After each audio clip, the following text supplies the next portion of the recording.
मित्रांनो, शेअर बाजारात होणाऱ्या पडझडीबाबत अनेक जण साशंक आहेत किंवा अनेकांना भीती वाटतेय। गुंतवणुका करत असताना आपल्याला या गुंतवणुका कधी वापरायच्या आहेत याबाबत सुनिश्चित असणं गुंतवणूक करण्याच्या आधी ही अतिशय प्राथमिक पायरी आहे। गुंतवणुका करून घेत असताना आपल्याला या गुंतवणुका कधी वापराव्या लागणार आहेत हे समजून न घेता आपले इमर्जन्सीचे पैसे कुठले आणि माझे रिटायरमेंटचे पैसे कुठले ह्या सगळ्याचा काही विचार न करता फक्त रिटर्न जास्त कशात दिसतात अशामध्ये जर गुंतवणुका केल्या असतील तर आपली गुंतवणुकीचं गणित फसणारच ना। मित्रांनो, शेअर बाजारात होणाऱ्या पडझडीबाबत अनेक जण साशंक आहेत किंवा अनेकांना भीती वाटतेय। अशा प्रकारे होणारी ही पडझड काय आहे हे कळत नाहीये। बघा, हे का होतंय हे समजून घेणं खूप इंटरेस्टिंग आहे आणि समजणं हे त्याहून जास्त महत्त्वाचं आहे। कारण जर आपण ह्या गोष्टी नीट समजून घेतल्या नाहीत तर आपण आपल्या गुंतवणुकांबाबत जे निर्णय घेऊ त्यामध्ये खूप चुका होऊ शकतात आणि आपला वेल्थ क्रिएशनचा जो जर्नी आहे तो डिस्टर्ब होऊ शकतो। म्हणून अशा प्रकारच्या पडझडीमध्ये काय करायला हवं, कसं वर्तन असायला हवं आणि काय गोष्टी समजून घेतल्या पाहिजेत हे आपण आजच्या व्हिडिओमधनं डिस्कस करणार आहोत, समजून घेणार आहोत। बघा मित्रांनो, येत्या काळात झालेली ही गेल्या 3-1 महिन्यातली जी पडझड आहे त्यावरती मी एक 3 सिरीजचा व्हिडिओ देखील केला, ज्यामध्ये पडझडीत कसं वागलं पाहिजे हे देखील सांगितलं होतं। पण अनेकांनी विनंती केली की या पडझडीबाबत पण आम्हाला सांगा की हे होत असताना आम्ही कसं रिॲक्ट केलं पाहिजे। त्याबाबत अनेकांच्या मनात प्रश्न आहेत, शंका आहेत, हे आपण करतोय हे योग्य आहे की नाही आहे असं देखील अनेकांना वाटतंय। म्हणून आजचा हा व्हिडिओ। मित्रांनो, ज्या वेळेला आपल्याला याबद्दल भीती वाटते ना त्यावेळेला 3 शक्यता असायची शक्यता आहे। या 3 पैकी एकच गोष्ट आपल्या मनात आहे, त्याशिवाय आपल्याला भीती ही गोष्ट या पडझडीला बघून नाही वाटणार।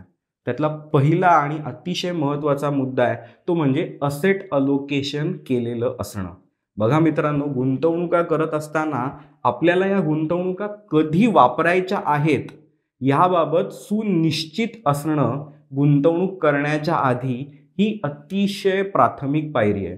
ज्या वेळेला आपल्याला तातडीला लागणारे पैसे, 2 ते 3 वर्षात लागू शकणारे पैसे, 3 ते 7 वर्षात लागू शकणारे पैसे आणि 5-7 वर्षांनंतरच लागणार आहेत मला पैसे, अशा प्रकारे किमान 3 प्रकारे तरी विभागणी करतो की मला हे पैसे मी गुंतवत असताना ते वापरावे कधी लागणार आहेत बरं।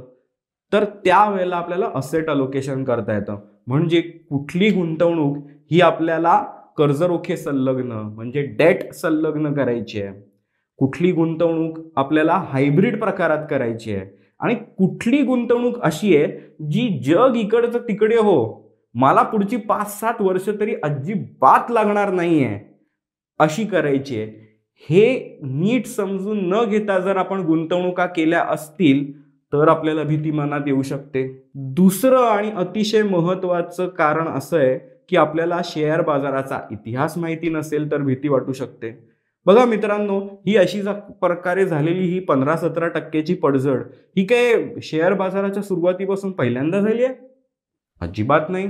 आत्ता 3-4 वर्षापूर्वीचं उदाहरण बघितलं तरी कोविड काळामध्ये ऑलमोस्ट 30-35% जास्त करेक्शन आलेलं, खूप मोठ्या प्रमाणात शेअर बाजारामध्ये पडझड झालेली आणि तेवढ्याच मोठ्या प्रमाणात त्या शेअर बाजारामध्ये उछाल आला, खूप मोठ्या प्रमाणात वाढ झाली, खूप मोठ्या प्रमाणात त्यामधनं पैसे वाढत गेले आणि रेस्ट इज हिस्ट्री। आपल्याला सगळ्यांना गेल्या 3-4 वर्षात काय झालं हे माहिती आहे। पण या 3-4 वर्षात एक गोष्ट घडली ते म्हणजे शेअर बाजाराला वाढतं पाहिलेल्या लोकांची संख्या शेअर बाजारामध्ये वाढली।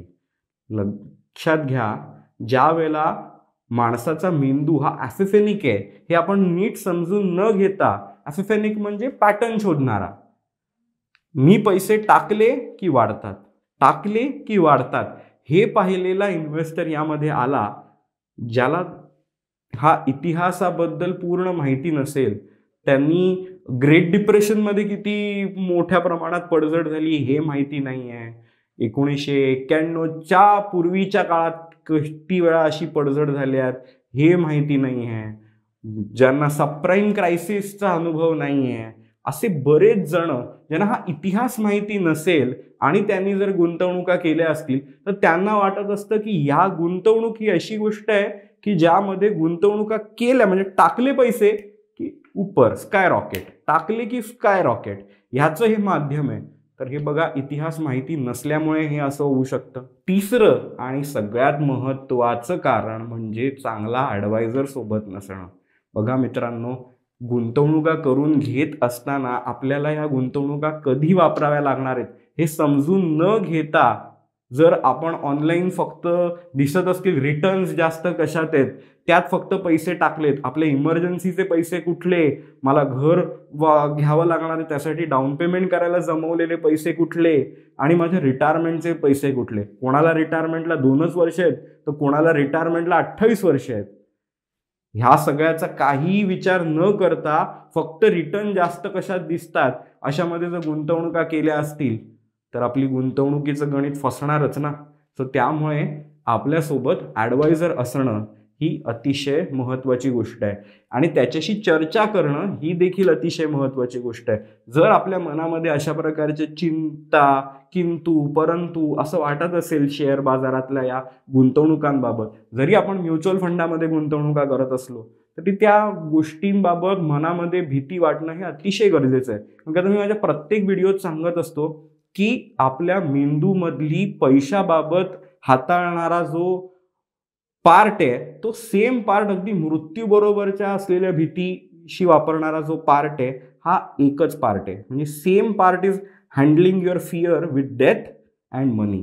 कारण की आता आपण आपलं जे काही सगळं सत्व आहे ते पैसे रुपयात साठवायला लागलोय आणि माझ्याकडचे पैसे हे जर खालती जात असतील तर जणू काही माझी आत्मशक्तीच खालती जाते, माझा मृत्यूच होतोय की काय, अशा लेवलची भीती देखील अनेकांना वाटू शकते. त्यामुळे याबद्दल अवेअर असणं अतिशय महत्त्वाचं. तर हा अतिशय महत्त्वाचा मुद्दा आहे की आपल्याला भीती का वाटते. आता दुसरा आणि अतिशय महत्त्वाचा मुद्दा म्हणजे शेअर बाजार हा व्हॉलेटाईल आहे. शेअर बाजारामध्ये गुंतवणुका केल्यावरती त्या एकाच दिशेने वाढत नाहीत, त्यामध्ये पडझड देखील होते. आपण गुंतवलेल्या रकमेचे 100 रुपयाचे 80 रुपये 70 रुपये देखील मधल्या काळात होऊ शकतात. ह्याची गुंतवणूक करताना तुम्हाला माहिती नव्हती का? बघा आठवून, बऱ्याच जणांना याबद्दल पूर्ण माहिती होती, पूर्ण कल्पना होती की शेअर बाजारातल्या गुंतवणुका या व्हॉलेटाईल असतात. मधल्या काळामध्ये आपण गुंतवणुका केल्यानंतर त्या लगेच पडझड देखील होऊ शकते, मधल्या काळात पडझड देखील होऊ शकते, कधीही अशा प्रकारची पडझड ही होऊ शकत असते. त्यामुळे शेअर बाजाराचा पॅटर्न प्रेडिक्ट करायला जाणं ही देखील अत्यंत धोक्याची घंटा आहे. लक्षात घ्या, ह्युमन माइंड इज ॲफेफेनिक. आपण तो पॅटर्न शोधत असतो आणि पण तो पॅटर्न शेअर बाजाराबाबत आपण शोधायला जाणं ही आपणच चूक करतो. शेअर बाजार इथून पुढे वर जाईल का इथून पुढे खाली जाईल असं भेटणारे लोक मला, असं विचारणारे लोक मला रोज भेटत असतात. पण लक्षात घ्या, मी या सगळ्यांना एकच उत्तर देत असतो कधीही की इथून पुढे शेअर बाजार वर जाईल की खाली जाईल हे जर अर्धा तास जरी कोणी मला सांगितलं ना तर पुढच्या 3-4 पिढ्यांची सोय त्या अर्ध्या तासात करता येऊ शकते. त्यामुळे लक्षात घ्या, अशा प्रकारची इन्फॉर्मेशन ही कोणाकडेही नसते. एक अतिशय फेमस वाक्य आहे की मार्केट टाइमर्स हे कधीच तुम्हाला गुंतवणूकदार काय म्हणतात, श्रीमंतांची जी यादी असते फोर्ब्सच्या लिस्टमध्ये तुम्हाला कधी मार्केट टाइमर्स सापडणार नाहीत, तुम्हाला इन्व्हेस्टर्स सापडतील. आणि इन्व्हेस्टर्सचं सगळ्यात महत्त्वाचं वर्तन हे आहे की मार्केट कधी टाइम करायला जाऊ नये. शेअर बाजार इथून पुढे वाढू देखील शकतो आणि हो, शेअर बाजार इथून पुढे खाली सुद्धा जाऊ शकतो किंवा शेअर बाजार इथे आहे त्याच लेवलवरती घुटमळत पण राहू शकतो. या सर्व शक्यतांची तयारी करून ज्यावेळेला मी गुंतवणुका करतो त्यावेळेला त्या गुंतवणुका स्टेबल असतात, स्टेडी असतात. पण गंमत काय माहितीये का मित्रांनो, याबद्दलचं ज्ञान तुम्हाला नाही आहे का? अहो, हजारो व्हिडिओ आहेत, माझ्यासारखे व्हिडिओ करणारे देखील प्रचंड लोक आहेत हे सगळेच जण सांगत असतात गुंतवणुका लॉंग टर्म करायच्या असतात, मधल्या काळात झालेली जी पडझड आहे ना त्यासाठी घाबरायचं नसतं. तरी तुम्हाला भीती का वाटते माहितीये का? कारण तुम्हाला हे ज्ञान आहे, पण या ज्ञानावरती तुमचा विश्वास आहे का? तुम्ही हे जाणता, पण तुम्ही हे मानता का? हा अतिशय महत्वाचा प्रश्न आहे. हा आपण प्रत्येक गुंतवणूकदारांनी आपल्या मनाला विचारणं पाहिजे की मला हे ज्ञान तर आहे, पण मी हे मानतो का की शेअर बाजार पडू पण शकतो, आणि त्याची तयारी देखील, तजवीज देखील आपण करून ठेवली पाहिजे. हे आपण न मानता ज्या वेळेला फक्त एक्सपेक्टेशन घेऊन येतो, फक्त आपल्या मनात आशा असते की गुंतवणूक केली आहे मी, माझे पैसे वाढणार, गुंतवणूक केल्यावरती पैसे वर जातात, हेच जर मानून आपण आलेलो असू तर अपेक्षा हेच तर दुःखाचं कारण आहे. हे मी नाही, भगवान श्रीकृष्ण बोललेत. सो त्यामुळे लक्षात घ्या, गुंतवणूक करत असताना आपल्याला योग्य ॲसेट अलोकेशन आपल्या स्पेसिफिक गरजांप्रमाणे करून घेणं आणि त्याप्रमाणे गुंतवणुकांचं धोरण मॅच करणं हे गरजेचं आहे. आणि हे जर आपल्याला नीट जमलेलं नसेल आणि आपण गुंतवणुका करायला गेलो तर गडबड तो हो नाही आहे. मित्रांनो, ज्या वेळेला शेअर बाजार अशा प्रकारे वाढायला लागतो ना, त्याला एक फिअर ऑफ मिसिंग आउटचं वातावरण निर्माण होतं. काय होतं, ज्या वेळेला अशा प्रकारे पैसे गुंतवणूक केले आणि वाढले की एकमेकांना आपला पोर्टफोलिओ दाखवणे, एवढे लाख वाढले बरं माझ्याकडे किंवा एवढे हजार वाढले, काही जण दाखवत असतात. जे कोटी रुपये वगैरे वाढलेले असतात ना ते नाही दाखवत, पण जे काही 2-5 लाख, 7 लाख, 8 लाख, 10 लाख वाढलेले आहेत किंवा 6 आकडी किंवा 7 आकडी डिजिट मधले लोक वाढलेली रक्कम दाखवताना आपल्याला दिसतात. पण हे असे जे गुंतवणूकदार, नवीन गुंतवणूकदार आलेले असतात, हे इतरांच्या मनामध्ये फिअर ऑफ मिसिंग आउट ही भावना निर्माण करत असतात. त्यामुळे वाटत काय असतं, आईला हा गुंतवणुका करतो, हा म्युच्युअल फंडात गुंतवणुका करतो, तो करतो, मी करत नाहीये, मी काहीतरी मिस करतोय, सो ही ट्रेन माझी सुटेल की काय, म्हणून बरेच जण गुंतवणुका करायला येतात. आणि लक्षात घ्या, ही जी बरीच मंडळी आलेली असतात ना गुंतवणुका करायला, ही कधी येतात? ही ज्या वेळेला शेअर बाजार प्रचंड वाढताना दिसत असतो. आता प्रचंड वाढत असताना जेव्हा हा गुंतवणूकदार आलेला असतो, त्याला लक्षात घ्या, बाजारामध्ये अशा प्रकारच्या मोहित होऊन आलेल्या लोकांची, लोभी लोकांची संख्या वाढलेली असते. लक्षात घ्या, ही लोभी गुंतवणूकदारांची संख्या ज्यावेळेला वाढते, त्या या लोभी गुंतवणूकदारांचं अजून एक फीचर असतं की जो माणूस लोभी असतो ना तो थोडासा भित्रा देखील असतो. आणि ज्या वेळेला अशा प्रकारची पडझड होते त्याला या लोभी माणसांच्या मनात भीती निर्माण होते आणि ते भीतीने फटाफट अजून गुंतवणुका विकायला सुरुवात करतात आणि या विक्रीमुळे शेअर बाजार अजून थोडा खालती येत जातो. लक्षात घ्या, ही जी गोष्ट आहे ही अत्यंत महत्त्वाची आहे. गुंतवणुका करत असताना आपल्याला अशा प्रकारचा मोह, लोभ हा टाळला पाहिजे. आकांक्षा जरूर असावी की मला शेअर बाजार संलग्न म्युच्युअल फंडाच्या गुंतवणुका करून खूप पैसे कमवायचे, ह्याबद्दल आकांक्षा असणं हे चुकीचं नाही. पण आकांक्षा ही ज्ञानाच्या पायावरती उभी असते आणि लोभ हा फक्त मोहाच्या पायावर उभा असतो. त्यामुळे लोभ आणि आकांक्षा यातला फरक समजून घेऊन गुंतवणुका करणं हे अतिशय महत्त्वाचं सत्व आहे यातलं. लक्षात घ्या मित्रांनो, मार्केट हे नेहमी बायर आणि सेलर या दोन्हींनी बनलेलं असतं. ज्या वेळेला आपल्याला वाटत असतं आपण विकत घेतलं पाहिजे, त्याच वेळेला आपल्याला ज्या वेळेला उपलब्ध गोष्टी असतात ह्याचाच अर्थ कोणाला तरी विकावंसं वाटत असतं. जर कोणाला विकावंसं वाटतच नाही आहे तर ते मार्केट कसं होईल? ज्या वेळेला विक्री आणि विकत घेणारे खरीददार या दोघांनी मिळूनच मार्केट बनत असतं. त्यामुळे शेअर बाजारामध्ये देखील हीच गोष्ट होत असते. ज्या वेळेला शेअर बाजाराच्या सेन्सेक्सचा अगदी 87-88 हजाराची पातळी दिसत होती, त्या सेन्सेक्सच्या 87-88 हजाराच्या पातळीवरती अनेक जणांना घ्यायची देखील इच्छा होती, म्हणून ती पातळी दिसत होती, त्याला बायर्स होते. आता 76, 77, 78,000 या पातळीवरती देखील बायर्स आहेत, म्हणून ही पातळी दिसते. आणि याच सगळ्याच पातळ्यांवरती सेल करणारे देखील लोक आहेत, विक्री करणारे देखील लोक आहेत. त्यामुळे शेअर बाजार हे नेहमीच विपरीत विचार करणाऱ्या दोन्ही फोर्सेसनी बनलेला बाजार आहे. हे समजून घेतलं आपण.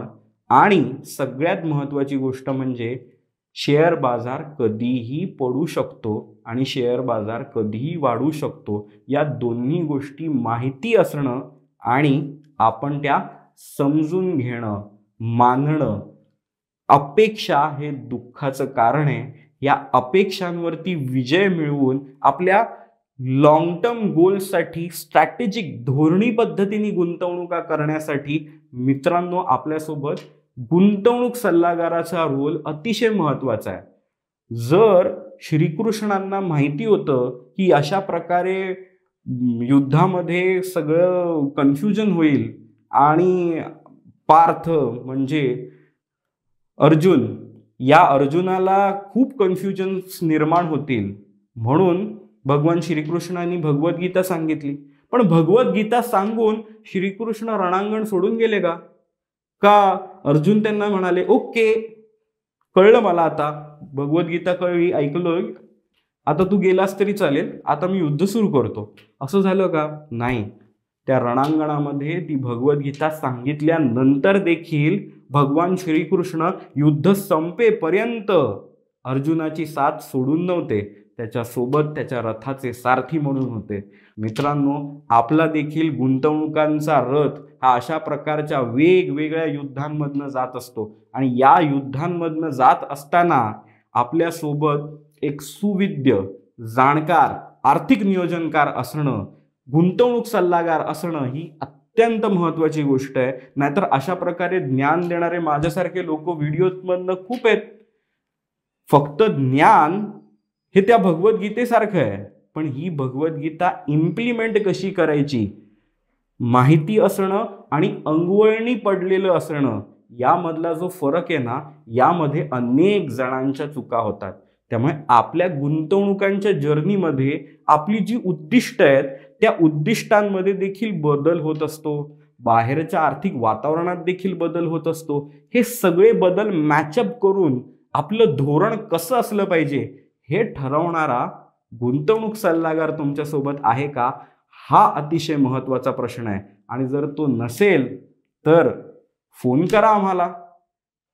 किसका है ये तुमको इंतजार मैं हूं ना, देख लो इधर तो एक बार मैं हूं ना, खामोश क्यों हो जो भी कहना है कहो, दिल चाहे जितना प्यार उतना मांग लो, तुमको मिलेगा उतना प्यार मैं हूं ना.